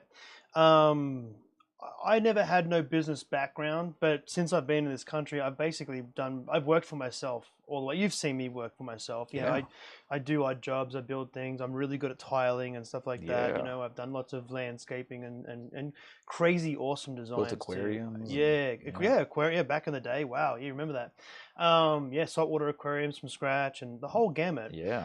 I once did a job for a guy. And I knocked it out of the park. It came out gorgeous and everything. And he said to me at the very end, you know, he gave me a check, and I think he put even an extra $1,000 on top, right? Nice. And then he sat me down and he said, "Can we have a talk?" And I was like, "Yeah." And he's a businessman, you know. He goes, "There's a reason why I went for you, and I'll tell you one thing: I almost didn't, but I'm glad I did." And I said, well, why is that? And he says, well, the reason why I wouldn't go with you is because you were the lowest bid. And I said, oh, okay. He goes, that tells me that you don't, either A, you don't have the credentials, or you don't understand. It just turns out you had the credentials, but you didn't understand. And he went into detail on some things. But he said to me, he goes, how busy are you? I said, no, I'm too many jobs to talk about. You know what I mean? I'm flat out. I got jobs out the wazoo. And he said, okay. He goes, this is how you should plan you. And this is how you're going to understand business better. It's like, all right, I'm all ears now. I'm like, yeah. And he sat it out. He goes, if you've got 3 jobs and they're going to take the next 3 months to do, right? And you've quoted them low, or you've just quoted them how you know how to quote, which I know is low. And he showed me, I came in like $2,000 lowest than his other lowest quote, which was Wow. ridiculous. Wow. And but I did great work, so that's why he bumped me and everything else. He said, if you've got 3, you're already working. If there's a 4th one that comes in, how about you take your price and double it? You might get it, you might not. But And I was nervous. But you're already working 3 months. I'm already working for 3 months. I did that, and the 4th, and he said, and keep adjusting. Every new job that comes in, if you're still working, you just go more, go more, go more. And I did, and I started to make money. You know what I mean? And I really, like, from when I left Utah to go to LA and do the same thing down there, that's when I really raised my money. And I got to the point where I was charging jobs, and they would pay for almost 3 months of rent in LA, which is crazy expensive. You know what I mean? And it put us in a better situation. You know what I mean? And that just opened up that avenue. And I think I know there's a better formula for it. You know, it's they say what you think it is, triple it. You know what I mean? And the same as like in the mattress game or the furniture game, they'll buy the furniture and it's almost like a third of the cost of what they sell it for, so they can still knock it down and still make a huge margin. And that's basically what he tried to instill in me. So that's a little tidbit there, and it helped me. I appreciate that. Well, yeah. Yeah, and go on. That was a hard lesson, but it taught me a lot of things about worth too. Because you're right, you touched on time. When you're saying yes, there's also no's. You know what I mean? And time is a factor now. I lost my first wife to me being ignorant, working too much, and letting her go. You know what I mean? And then we split. You know what I mean? It dissolved, and it was, you know, even to this day, it kind of hurts me because she was a really good woman. Like, she's really, really talented at what she does, and she taught me a lot, you know? Very reasonable person. Coming into Annie, you know what I mean? And her and I, we worked together. It was phenomenal. And we go down that garden path. But yet, I did the same thing. We're in LA. I'm going for things. She's working at Disney in the nighttime. I'm working in the daytime. So I'd look after the kid at night. She'd look after the kid in the day, and so forth and so forth. It's like I didn't learn that lesson from my first wife. I come through that, and then we got to. No, actually, she fell pregnant with our second kid in LA. And at that point there, she was nervous because we were under the gun and we had no money and we had lots of debt. And she said to me, she said, "Hey, I've got to tell you something." And I think she showed me the you know, I'm pregnant deal, the stick with the marks and everything. I'm like, dude. And just before that, I literally said a prayer to myself, like, man, I've got to get out of here, or I've got to change something up. We need something to happen. You know, if she comes back to me with I'm pregnant, because I know that it's not like we weren't trying. Well, we were trying, but we were just having fun, I suppose. You know. And then she was nervous to tell me because she knew how much that was my goal, to be an actor and to be there. And I'm pretty ruthless when I get onto something. Like, you can't stop me. I'm a freight train running. I ain't stopping for no one. And it's a downfall, to be honest with you. She comes to me and she's nervous and she's like, "Hey, I'm pregnant." You know what I mean? And she was like, "Ugh." Dude, I felt the massive amount of relief. Like, let's give this up. I said, "That's awesome news." And she went, "Really?" I'm like, "Yeah, dude, that's awesome. Let's get out of here. This is too expensive and I'm done." And then straight away, I put a plan in place. I'll go to Salt Lake. I'm going to learn marketing and sales. You go to your mum and dad's house. You raise 2 little boys with them whilst we have a little boy while you're pregnant. And then we'll just see where we go. And I'll go up there and try and pay as much debt down as I can. And she had a good friend, Minty and Mindy, and I went to I didn't even know these people. She reached out. "Oh yeah, we got a couch. You can sleep." We had a room for me, and I literally, there was 2 shifts in the car yard that I was working at. You do the morning shift, and you get off in the afternoon, and then you start halfway in the afternoon. You go to the close at night. I just said to the bosses, "I'm here all day. I ain't stopping until I understand this stuff." So I went from 9 o'clock every morning, 11 o'clock every night, and they watched me. You know what I mean? They saw how much I was grinding and grinding and grinding. I was making no money for the longest time, just barely taking $375 a week or whatever home, until I started getting my sales going and working that out. And then I leveraged that going into Tesla, and I was still working my butt off, you know? And that's like the ultimate lesson that I've learned from losing Annie. Finally, that lesson sinks in, you know what I mean? Of I worked too much and lost a lot.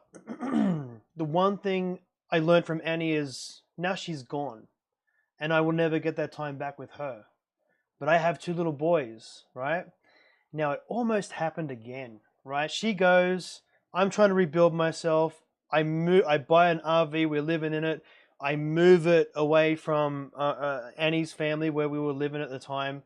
They had already turned cold to me, and there was a lot of talking behind my back and things. I took that energy and just absorbed it and turned it into, I'm going to now climb ourselves out of this. I get to see the city. I start lining things up.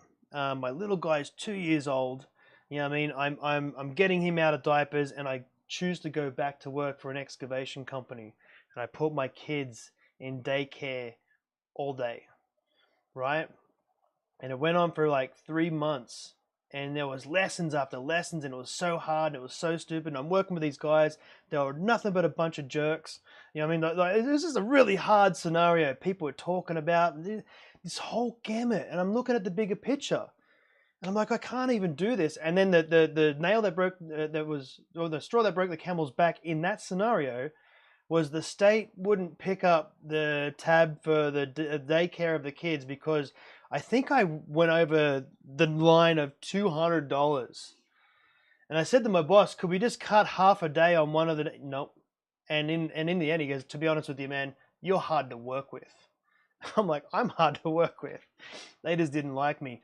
But that was the day when I went home. I prayed, and I'm like, what's going on? And I had a dream that night of...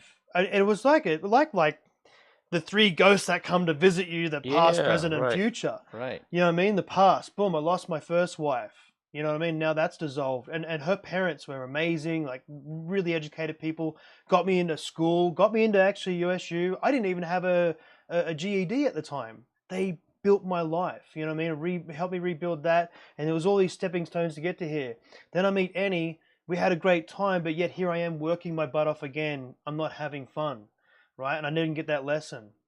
Now I've got these 2 little kiddos, and now and they're getting bullied in this daycare. I can't afford the daycare, and I can't afford the job I'm working, and everything's starting to fall apart once again. And it just shows, like, are you learning anything, fella? You know, it's like, what are you gonna do? Yeah. And from that, and I called them up, and I was like, I need like, I called Utah State, the Utah thing to help me out. And the woman's like, sir, can I ask you, how old is your little son that you have? And she knew, she had it on a computer. Right. And I said, he's 2, turning 3. And she goes, do you understand that he's 3 years old and he needs connection right now?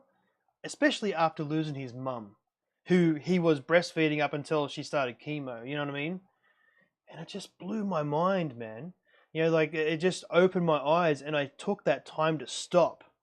You know what I mean? And I was like, she said, you're not required to work until he's at least 5. I think it's 6 years old, 5 or 6. And so, don't, do what you will with that, but think about that. Right. And that's where it started to gel with me, man. And the lesson that come out of that, and it's a long story and a long period of time, but I just started to, I stopped and stayed home, and I'd had to pinch every penny I could, or I would go to the DI, I'd find something, polish it up, and I'd sell it.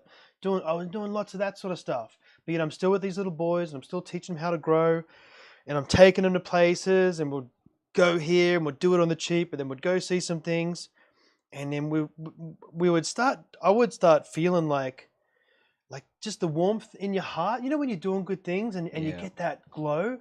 It's like, oh wow, something's here. Yeah. And I'm watching my kids grow a little bit. They were so timid, and Jack was starting to be revolted against me. He was angry, and he'd chuck things and destroy stuff. And he's 4 or 5 years old. I'm like, what's going on here? And So I put him into therapy, and therapy only took him so far. Therapy is good, but not great. No one's got a plan. It's like what Tyson says. Everyone's got a plan until you're getting punched in the face, right? And I read an article about jujitsu, how it helps you realign the mind. You know what I mean? Because every step is going to get you somewhere. And in the beginning you'll have no steps, so you're just going to get choked out all the time, or you're going to be dominated, and it's frustrating. 3 months straight, my kids would come home crying. I don't want to go, Dad. Please don't let me go back. Blah, blah, blah, blah, blah. I don't want to roll. They'd learn on Monday, Wednesday they'd learn, and Friday they'd roll, and they'd learn even more. You know what I mean? And lose, or whatever the case is. We don't lose, we learn. And I just, once they started getting that, and I started putting them in other things and started enjoying the times with them, I'm finding a whole new side to me that dissolved the workaholic into watch these kids grow. You know what I mean? And I can't tell you enough. Like I take the time out now. We're going to Orlando, to go to all the Universal parks. Yeah. And an awesome person set that up for us, and I'm ever so gracious for that. Like I think they're such amazing people to help us. And so now I'm, you know what I mean? It's the small things in life. You take the time and you do that with them, and it fuels you into the next push you got to do for work. So it's like, I could have probably grown this channel to where it is now way faster, but I'm too busy raising little boys. So I've said to myself, what's the idea with this? Do I want this to be grown tomorrow and burn them? Or do I want to grow this over the next 5 to 10 years and have something very substantial while I'm got 2 substantial kids watching me go through it? And help grow, and while they play piano and do all these fantastic things, and I take them to all the events and stuff. Like, I'm busy. Yeah. So I'm like, maybe I'd put an episode out every 1 to 2 weeks. You know what I mean? Right. But it's growing, but it's growing in a healthier pace. Yes. Versus the workaholic that would love to just put the pedal to the metal all the time. Which, hey. And unfortunately, in our society, we idolize that, right? We encourage that, and I think we need to stop and rethink that by a lot, because the people behind you propelling that idea are greedy. That's the whole mode. It's not to help you grow. It's not to make the world better. It's I need to get as much out of this possible before I break it, and then get the next toy. Yes. And you just leave a trail of debris along the way of people going, this was the American dream? What? No. The American nightmare? Yes. Yeah. More like it. And so I, as a person, have to take stock if I'm not going to be another statistic. And that means curbing my greed first, because, being a workaholic is a form of greed. Like, I'm going to take this time. It's so important, and I'm going to make this all about this job and me doing it. And now you're robbing other people. And you're self-centric. Yeah. And you're even robbing yourself, ironically, right? Like, you're not doing it the right way. You're not getting the full gamut. You're not getting the full rainbow. You're only getting one color, and they're all blurring. And it's before you know it, you're in this rabbit hole of, what am I doing here again? So for the very first time in a long time, I took my family to the movies. Okay, and we're broke as heck right now. Okay, but it was $5 Tuesdays, so we're like, and my son really wanted to see the new Jurassic Park. He's obsessed with dinos. So it was really more for him. But there was a part in the movie I was not expecting. That was my favorite part. It wasn't even about the dinosaurs. Well, it was about dinosaurs, but it was this group is being hired by this guy under the table to, spoiler alert, to extract things from dinosaurs for his company. Yep. That's the premise. Okay. So he's having a conversation with the nerd they bring along. That's like, I don't really want to be here, but I love dinos. And they have a conversation where he says, you really look at these dinosaurs as stupid, don't you? And he's like, well, they're animals. But they've lived on this planet over 100 million years. We're perhaps more biologically intelligent. But look what we're doing now with less than 1 million years of evolution. Are we even going to last 1 million years? What good is it to be so smart and intelligent if we're burning ourselves to the ground? You know, there's something said about the simpler life forms we call simple, but really, in many more ways, they're the wiser ones. They've learned how to work in with harmony of the universe, of the earth, with nature, and each other. There is a relationship between predators and prey. The predators aren't always eating the prey. Sometimes they're just chilling in the same water hole because it's like, maybe I'll eat you later. I'm not hungry right now. I'm fine, right? For right now, we're all getting the same water, right? We don't do that as humans. There's this idea of like, you can't even come to my watering hole because Pedal to the metal. you can't do it because I'm superior. We've developed this hierarchy, which is going to be the death of us all. And so we have to wake up as men, as humans, as a civilization, as a species, before we're too smart for our own good and just end it all because we know better. And it's what the scientists said. It's like, how much longer do you think it'll be before Mother Earth just shakes us off like a bad cold? She's been through all kinds of things. What control do you think we really have over these animals, let alone nature? We're dabbling with things that have lasted well before we even existed. And we somehow think we're gods, that we can just exploit and mine things. It's struck a chord with me because I feel that way to this day. We're doing this to people. We're mining innocence. We're mining intelligence. We're mining talent. For who? Have you watched The Matrix, right? Oh yeah. Yeah, that we're totally in that. in a sense, anyway. You know, with big pharma and things like that. It's And so it's not the greatest. Hey, let's talk about evolution for a second. Just you touched on a thing and it came to my mind, and I want to touch on it. I think it's the crocodiles in Africa. Have you heard about those guys? No. They'll be in the water, right? And I don't know if you know about crocodiles' hands. They look like a hand. They'll be way out enough for you to be like, oh, wow, it's a raging river, and all that you see is this out the water. Ah! Whoa. Dude, they're coaching people to go rescue something that's not there, just so they can eat you. So you think those things are pea brain, good luck. Oh, right. There's just it. See, and the thing is, there's even animals that don't even have brains that still function. So to me, there's something to be said about economizing what we have. And that's what I'm trying to do more as a person. It's like, you know, who cares how big my IQ is if I'm not using it properly? Who cares how much I can draw if it's not feeding my family or making the world a better place? Like, what good am I? Am I going to be another statistic like many people like my old man that coulda, woulda, shoulda been? Or am I going to eat some humble sauce and go, it ain't about me, it's about us. And now we have to work and find a way to exist and grow together. Yeah. The thing with your dad too, though, he stopped planting seeds. You know, he had all the talent there to go, and he made some wrong choices along the way. And I'm sure there's way more behind that than what we know. You know what I mean? That pivoted him into that rabbit hole, that pushed your mother away. Which honestly, man, for your mum to leave someone in that circumstance, that's huge. Your mum's a dedicated woman. I don't see her just dropping that guy for no reason. You know what I mean? Yeah, I'm sure she would have stayed. And usually people in the Mormon faith are pretty solid and pretty strong with it. You know? And that's just it. You know, there was a lot she was fighting for him. And,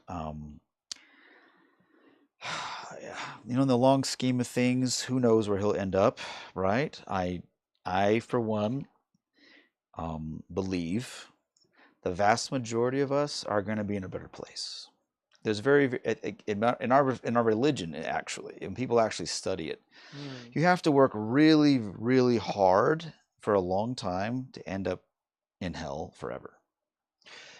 Yeah, I have a theory about that. You want to hear it? Yes. Oh my goodness, this could be cuckoo. I think that we're in hell right now. I think this is hell. It's a form of it, that's for sure. There's no doubt. There's no doubt, man. There's like when you think, and now the reason why I say this, you know, oh what? So we all just go to heaven? Yeah, maybe ish.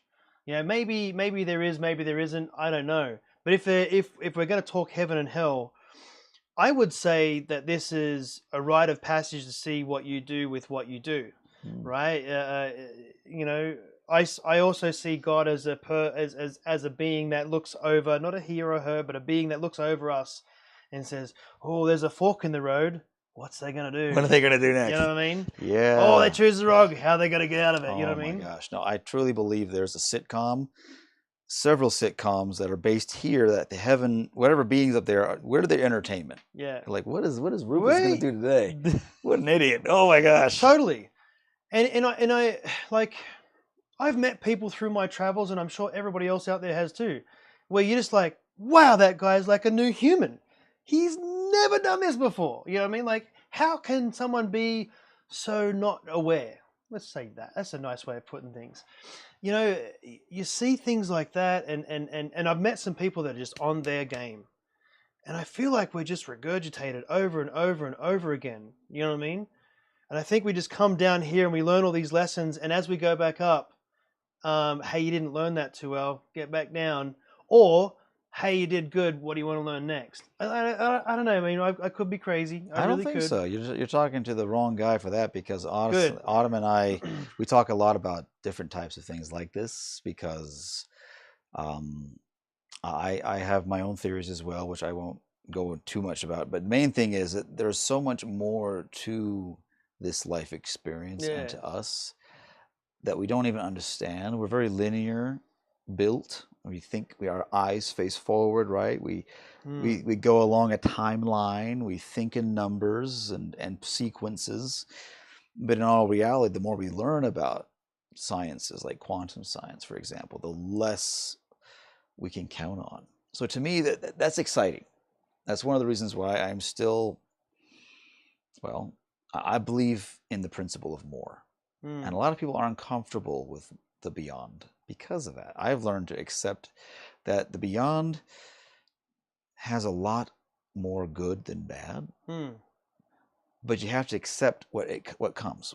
Either way, because we human beings have this fixation complex of control. We like to feel in control. We like to understand and have a grasp on things, which is why when someone pitches you the next newfangled thing, usually it's with scientifically proven. Sure. Until the new science rebucks it, or we realize it was all just a sales pitch. Back in the day, it was canonically approved by the clergy. It's the same nonsense of human beings struggling to grasp and control the raging bull that is everything else. And you can be crushed by it. You can contend against it. You can become worse off by interacting with it. You could try to replicate it, or you could write it. Writing it involves trust, a relationship, realizing that, hey, you're going to do things that I don't necessarily like or want you to do, and vice versa. But eventually, we're going to be simpatico. We're going to harmonize more. There's moments where Autumn and I have been in places where we're like, we've been here before. This is not just deja vu. There is something to this. And well, lo and behold, we're learning about a multiverse. Well, how does that fit into modern day Christianity? I'd love to hear what they have to think, because I was raised on nerd stuff. I grew up reading sci-fi and fantasy and hell, I knew who Thanos was well before anyone else in the mainstream did. Yes. When he shows up with those gems, I'm like, I know what's about to happen. We're about to get that Oh boy, you know. The thing is, this is my jam. Like, I'm already a huge nerd, and Autumn, in many respects, she's not necessarily a nerd like me, but she thinks in those veins of like, what is beyond? We're still active in our faith. However, we also acknowledge that by studying our faith, if we really study it, it actually propels you outward. Seek out the best books. Not everything's been written down. There's more to learn if you're willing to accept the consequences of it. Most people don't want to live by what they're learning. That's the reason why we don't even have all the Book of Mormon.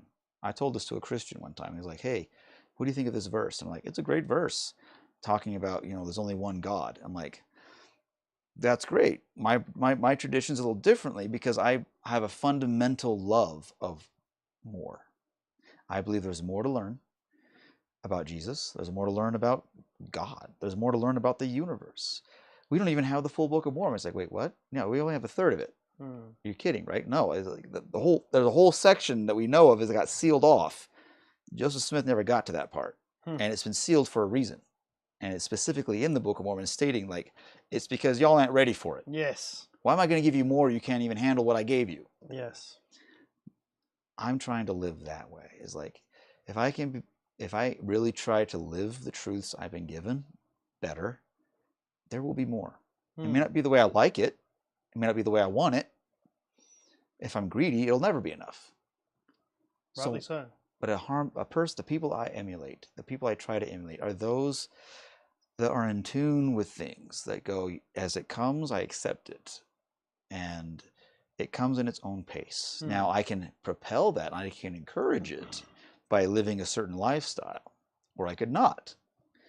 But all in all, it's all a matter of aligning those energies in a way where greater insights lead to a greater quality of life. Because what is the point of learning all this stuff if it doesn't enhance your life?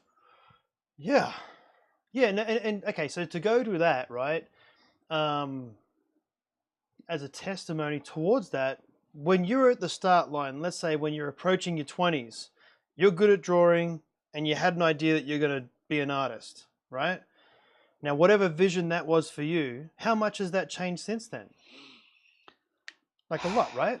A lot. I mean, in some ways, I'm still the same 14-year-old kid doodling away his life. But now look at all the tools you have, right? And your insatiable growth to know more knowledge and hunger, and that's the one thing I love about the Mormon faith is, like I said to my kids, you know, you got to understand, man, when we go into competitions in jiu-jitsu or competitions, festivals in piano, like we're going up against the hardest of the hard, man. You'd have half a chance in Australia because they don't push like Mormons do. I love it. I love it. You know, we're a part of the faith. We don't practice, but we do understand it and we do study it. You know what I mean? I let them know where our history is. Well, they're like, especially with their mom and me, not so much me, but those guys. I'm a convert. Yeah. So you got to understand, Mormons are going to push, they're going to grow, and they're going to teach their kids everything they possibly can, and they're going to and they instill. That's why half of the people that work in the for the government, you know, they're all Mormons. There's another dynamic to that, though. I grew up outside of Utah, raised in the church. Yes, and that's a difference. Yes, it's a different planet. Different climate. And coming here after the mission was a climate change, a culture shock, and all kinds of things. But there's something to that I would like to say to my fellow saints, is that we have much to realize right now, because right now we're letting our standards become part of the problem that is persisting. We like to call ourselves conservative, family-oriented, patriotic. Our roots, however, are a little more nuanced. It wasn't that long ago when we were persecuted and driven out time and time again. We love to lean on that whenever people like to bring up woke policies they don't like to hear in our faith, in our culture of the church. Well, we've been through it too. No, you haven't. And even if you have, what have you learned from it? Are you more compassionate? Are you more caring? Or are you helping build a stronger, more efficient killing machine in our Western culture that is about oppressing than it is about building? We are in the time of a turning point, I feel, where members in this faith, in any faith that claim to care about people, have a choice. Are you your brother's keeper or not? Oh, well, that person, I'm not giving them that person brought his own misery. I can't help. No, that person's too toxic. Oh, too different. I don't want them to, infect my kids with their radical ideas, or I don't want their germs. They got cooties. What the hell is wrong with us? If we claim to believe in a higher power, we claim to hold to a higher standard of humanity called generosity and love, we can't let the dogma be the excuse for not doing those things. That doesn't mean we're always going to be right about it. There's a friend of mine who is an active member, but when someone shows up needing a drink, he'll buy them a drink. He won't drink. He doesn't condone it. But that person is so addicted to alcohol, their body is in pain, on fire. A Band-Aid and a sandwich or a cookie or a message isn't going to help right now. It's going to be that drink. When people are going through the hell that we're talking about, what are we doing to help? I was that person. I am still that person. It was my wife that said, don't judge that guy holding the sign. You don't know his story. But he can get a job. He has 2 legs. He's breathing. He can do something. Look at, I didn't have it easy. And then my wife reminds me, you're not him. You have no right to judge him. You don't have to help him, but you don't need to denigrate him for who he is or what he's going through. That's my message to myself more than it is to others, because that's what I'm learning right now. It's like, where am I in all of this new scenery? Because unfortunately, there was a time I was actually in commute. I was waiting for my bus to show up to pick me up at the conference center. And there was one single protester on the inauguration of Trump 1.0. She was protesting that the Mormon Tabernacle Choir accepted the invitation to sing at his inauguration. And she had a sign that says, I will not stay silent so you can stay comfortable. She had a sign of Jesus with a piece of tape over his mouth. Wow. Just by herself. Very kind lady. Wasn't ranting, wasn't mean, nothing. But as a member of the church, and she's African American, making a stance. Oh, sorry. I will call you back. Sorry, babe. I'm talking with Rob. I will.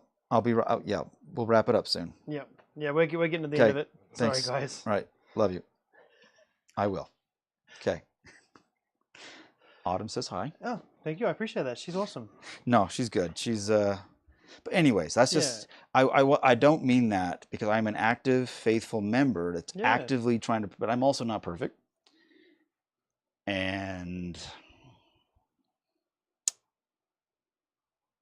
I believe, well, there's this phrase that was told by one of our prophets that the Lord will clean the inner vessel first before he cleans the outer vessel. In other words, there's some house cleaning in our church that needs to happen before we can ever think of helping fix the world. Fix ourselves. We have to fix ourselves. I think that doesn't matter what church you're in or belief you are. Exactly. I think that's I think that should be for everybody. Like, look at yourself, look at what you're doing, and look at what example you're putting out there. Yeah. You know, and as far as people that go to church, it's not just Sunday that counts. No. It's every day, man. Well, to me, if you are going to go to church, if you are going to put on whatever holy garb that makes you different, make it count. Because I'd rather have someone that actively is not that way and just be themselves than someone who's pretending to represent something they can't. And if you can't do it, you can't. Like, look, not everyone's going to be a Buddhist. Not everyone's going to be an anarchist. Not everyone's going to be a Democrat or a Republican or an American or whatever. Are we still human? Let's start there. Let's start there again. We need to remember what it means to be human, because right now there's greedy bastards up top that are trying to turn us into robots. Oh my goodness, it's so bad. It's like ridiculous. Like, what are they, like 5 or 6 families that own this world? Dictate what and so many things. It is. So many it doesn't need to be. But see, the thing is, we have the power. Malcolm X talked about this. He said, look, the people up top want to keep you under the delusion you can't do anything. That's their biggest fear. Or you have the freedom. Right. While they raise the prices around us so we're drowning. Right. Yeah. The freedom in the form of a noose, you know, or a leash. And it's time for us to speak out. It's time for us to speak out as people in the right way. The Occupy Wall Street movement a couple years back was a joke because it wasn't organized. Martin Luther King chose Selma. There was strategy, intentionality. They knew they were going to get beaten, and they were going to get beaten in front of cameras. There's strategy here, guys. We can be smarter. We have to be the generation that uses what we've learned and be smarter with what we have, because we have more tools than Mahatma Gandhi had. But they understood a fundamental principle. You don't play into the hand of your enemy. You make it so that they have to wash their hands. They have to click because they realize they're so dirty that anything they do against you is just going to make them more muddy until they have to step out of the mud pit and they have to give up. You just touched on something, and we'll wrap that part of the conversation up. The one way how everybody can make a difference is you have a wallet and it has a bunch of fun tokens in there. Fun tokens are like voting. What you buy, you're making a vote for it. You're making a vote for this. You're making a vote for that. When you stop spending your money, actually it's happening right now in Vegas. Vegas is going through a crippling situation right now where no one's showing up. Vegas from the 80s, 90s was fun. There was things for kids to do, things for adults to do, and they looked after everybody. And you could get a meal for $10 all you can eat. Right. And they put the smorgasbord on for us. Now you go to Vegas, it's a $400 a night room in a garbage hotel. Every meal's expensive and there's no shows to watch. You could walk the strip and see a free show at every face of the casino. They would have like a pirate show here and a volcano show there, and they're all gone. Yeah. And now they're all sterile buildings and they're wondering why they're dwindling in numbers. I'm sorry, it's boring. Vote with your money, learn where you vote, and I would even go as far as saying, whilst you're buying medications and you're not looking into other alternatives for medicine, you're powering them. Yes. So leave it alone. Yep. Okay, so I have a couple of questions before we wrap this up. Yeah. Is there anything you want to sort of talk about before we do wrap this up? Is there anything you want to sort of get a point across? More like to be continued. I love the dialogue we started, and I'm hoping that down the road, maybe even if it's a year or so more, Sure. we continue the dialogue because these are issues that are pressing that we've touched on. Obviously I haven't talked a whole lot about what I'm doing next because honestly it's still very much in the works and kind of keeping that a little close to the chest at the moment just because I believe in timing and the most brilliant plans or the most brilliant people I admire are those that know the value of restraint and knowing when to reveal things. I haven't mastered that yet, but I appreciate it. And I'm just going to say, it's just been great to be on the show. It's been great to talk to you because honestly, it's been literally years since I've been in front of your face. We've been, we've connected a little bit over social media, but touching base, but this has been just a privilege and just being able to talk to you and catch up and see where, just catching up has been great. So, I mean, my hope is to build up more of the Rufus Man channel. I have another channel I'm also opening up that's more like live events, like caricature work. The Rufus Man one is going to be more like how-tos and drawing and hopefully inviting other artists out of the fray to talk and maybe even, get Rob involved later as well because we want to collaborate. We know that good people, creative people, there's only so many of us. We have to work together. We have to figure out ways of building that community if there is no community. Yeah, we all rise together. We do. You and I have talked a little bit. You've touched on a couple of little things here. I want to just say to what you've got coming in the future, it's huge. And I think it's going to be like the cake is baked, the icing's down, here comes the fruit. You know what I mean? Like, it's literally going to be. I think it's going to take you to a really good place. I'm kind of excited for myself, and I will be helping you when I can document your situations, and I will help you push that too. So we'll definitely continue this. No, thank you. One last question for you, and it can do with anything at all. We've kind of touched on lots of this anyway. What makes the difference? The difference. And we're just being very rhetorical right now, huh? Very open. Whatever comes to the first thing that comes to mind really is what I'm kind of after. So gotcha. What makes the difference is caring.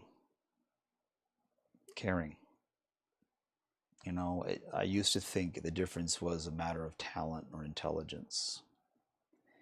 I've seen people with far less than I do care a lot more and do more with their lives.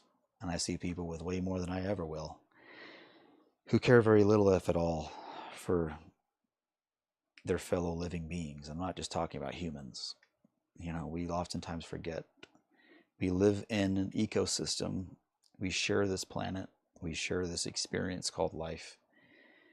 And the difference between a full life and an empty one is how much you really care. So compassion, huh? I believe that's a huge part of it. I love it, man. Rufus, thank you so much for being here. I am very thankful for this. Oh, thank you. And you're a great friend, and I'm looking forward to the future. And I hope we stay friends likewise. forever. Oh, absolutely. And keep doing what you're doing, man. This is more. We need to bring that megaphone of your talent and your voice and your compassion to other people. Man, I hope. Thank you so much. It's an important thing. Yeah. I'm down, man. If you know anyone wants to come on this show, I'm down. Okay. I'd love to grow it. Okay. Take care, everyone. Thank you so much.